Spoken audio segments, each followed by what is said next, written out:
Hello everyone, I'm Javier Cifuentes-Faura from the Department of Financial Economics and Accounting at the University of Murcia in Spain. It is an honor to participate in this conference as a keynote speaker. Thank you very much to the organization for inviting me.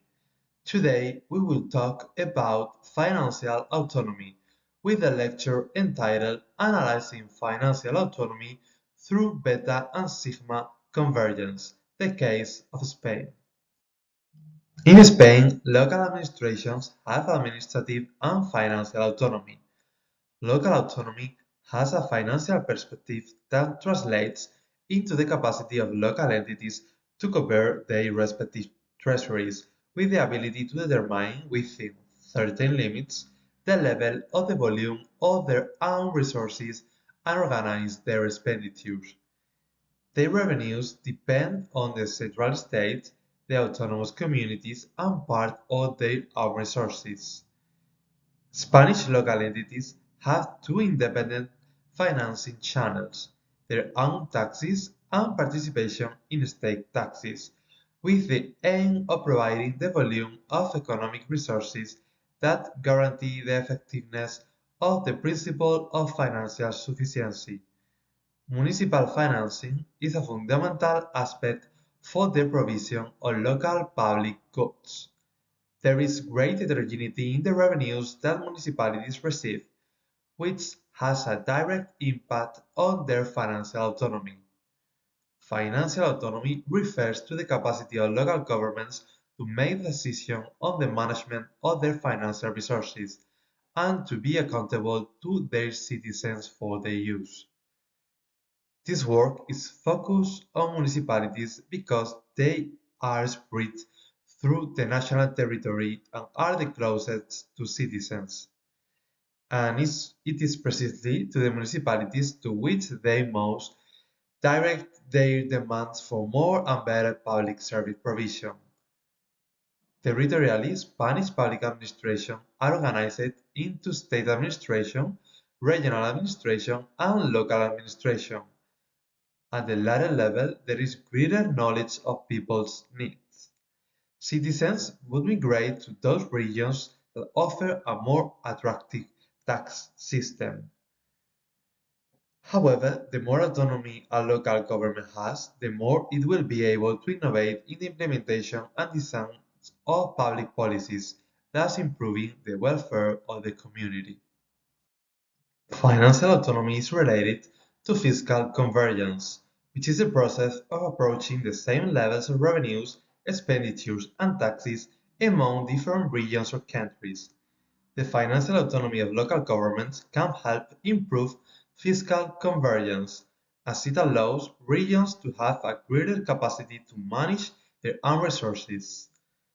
Local government is the one that has the closest relationship with citizens, and therefore the competencies and decisions made by local institutions have a greater impact on the social welfare of citizens, generating employment opportunities or enabling new investments. Therefore, it is important to know the tax resources available to a local entity or municipality and to calculate the level of financial autonomy or fiscal autonomy, defined as the ratio between local tax revenues and total revenues. This paper analyzes the financial autonomy of Spanish municipalities for the period 2010-2020, taking into account that Spanish municipalities have, according to their population size, different obligations when providing services to citizens.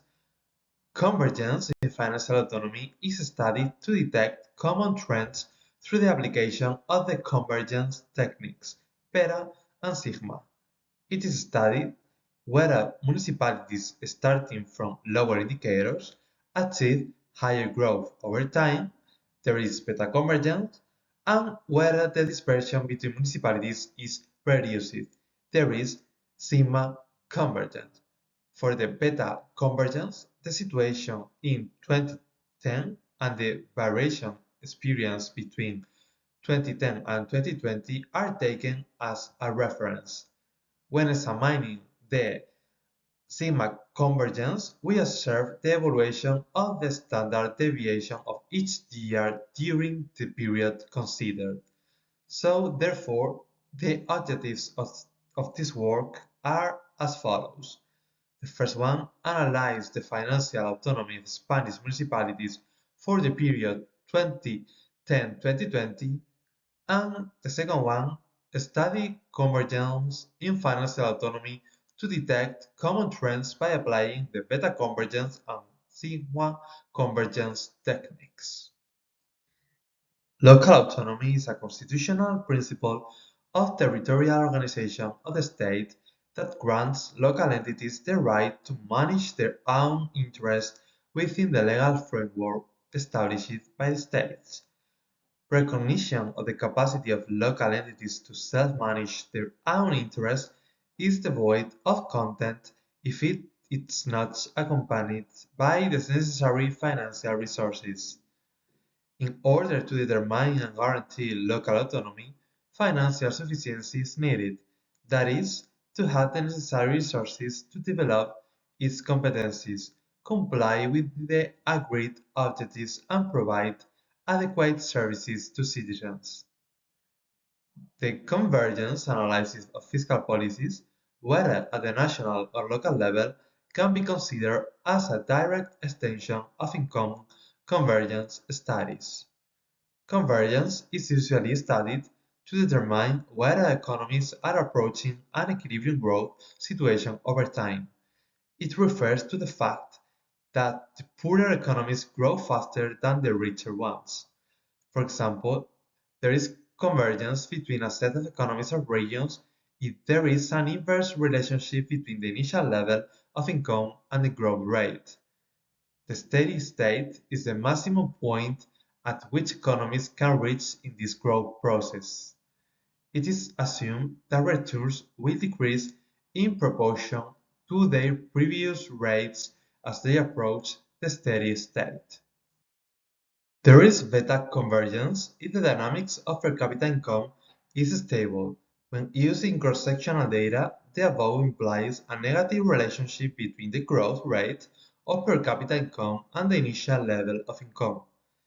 The expression beta is understood as the parameter used to measure the speed of convergence. The higher this parameter, the greater the speed of convergence. On the other hand, there is sigma convergence when the dispersion of the real per capita income of a set of economies decreases over time. The analysis of fiscal convergence at the tax level has hardly been studied, since traditionally the theory of taxation has not paid attention to this issue despite its great importance.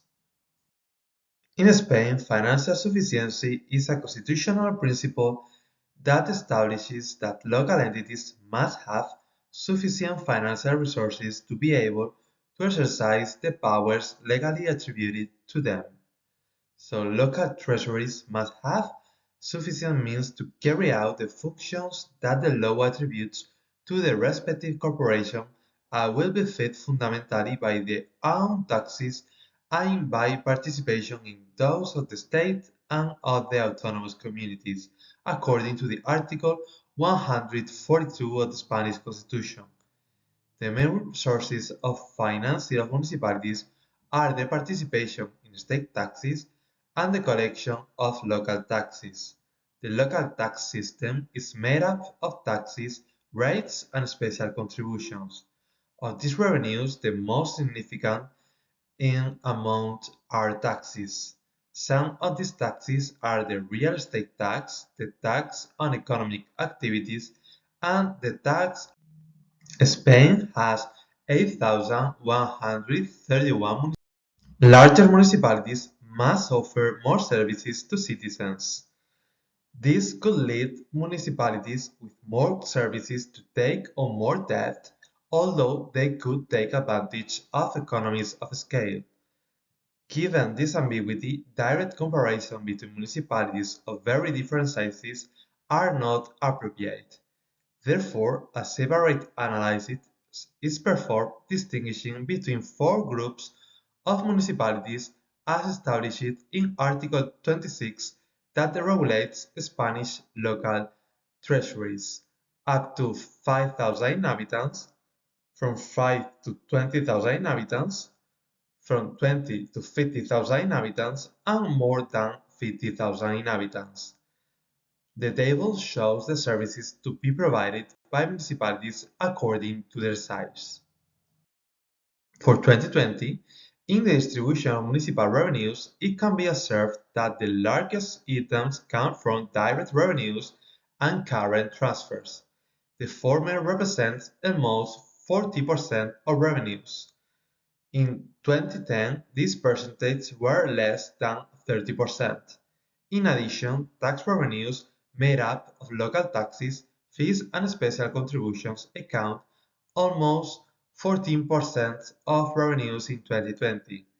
Tax revenues account for 57.2% of all municipalities' revenues in 2020. As these local authorities also have decision on some essential elements of taxes, they have a relative financial autonomy. The principle of autonomy of the local entities referred to local revenues implies that these entities have full capacity to decide the volume and structure of their financial revenues, given that the legislative recognition of local regulatory powers over their tax figures allows them to establish and apply tax rates in their territory. There are differences in the distribution of revenues in 2020. The larger the municipality, the higher the share of tax revenue and the lower the share of current transfer. We have selected one of the most common ways of defining financial autonomy as the ratio between financial revenues and total revenues. The financial autonomy or fiscal autonomy indicator aims to know the tax resources available to the local entity. The financial autonomy of the municipalities, which is determined by the relative importance of the own revenues and taxes, has been calculated for the period 2010-2020 on the basis of the settlements of the budgets of the local entities and the financial relations between them and the general state administration.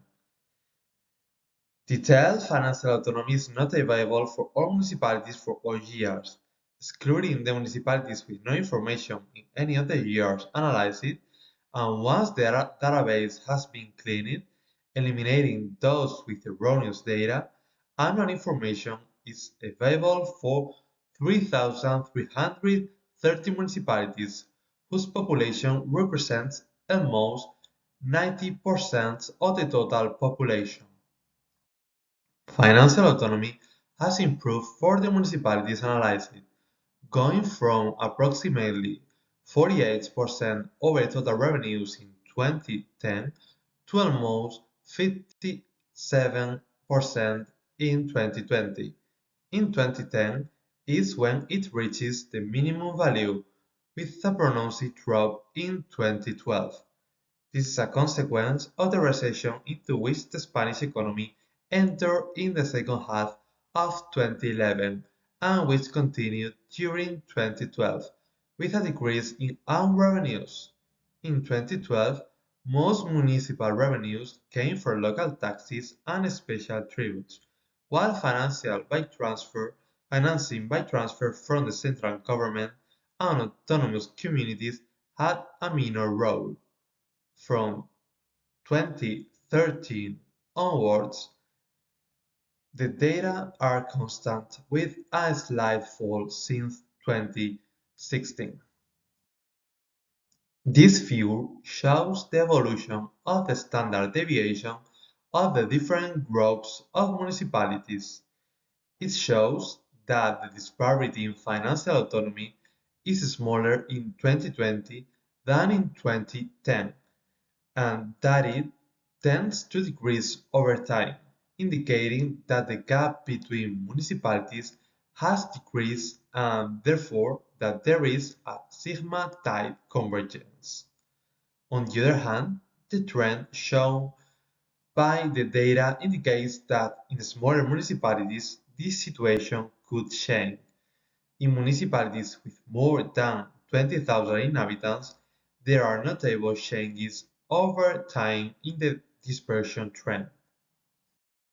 This figure shows the estimated parameters for each of the established groups. In all of them, there is beta convergence as the coefficient is negative. The speed of convergence is greater in municipalities with 20 to 50,000 inhabitants, followed by municipalities with up to 5,000 inhabitants, and those with a lower value are the largest municipalities. This indicates that the municipalities with population between 20 and 50,000 inhabitants are farther away from their steady state compared to the larger municipalities. Now we go with a summary of this research and with the conclusion section. Local autonomy grants local entities the right to manage their own interests within the legal framework established by the state, for which financial sufficiency is necessary, with their own taxes and participation in those of the state and the autonomous communities being the fundamental revenues that guarantee this financial sufficiency. The collection of their own taxes is an important source of financing for many Spanish municipalities. The fiscal autonomy of municipalities allows them to set their own taxes and adapt them to their needs and priorities, which helps them to finance their expenses and respond to the needs of their citizens. However, the collection of their own taxes can also generate inequalities between municipalities, especially in those with a smaller tax base or with a lower capacity to collect taxes. In Spain, financial autonomy has improved in municipalities from approximately 48% of total revenues in 2010 to almost 57% in 2020. The minimum value was reached in 2010, with a sharp drop in 2012 due to the economic recession and the consequent decrease in own revenues. The disparity in financial autonomy is smaller in Spanish municipalities in 2020 than in 2010 and tends to decrease over time, indicating the existence of sigma-type convergence. The trend also indicates that in smaller municipalities the situation could change. In municipalities with more than 20,000 inhabitants, there are notable changes over time in the dispersion trend.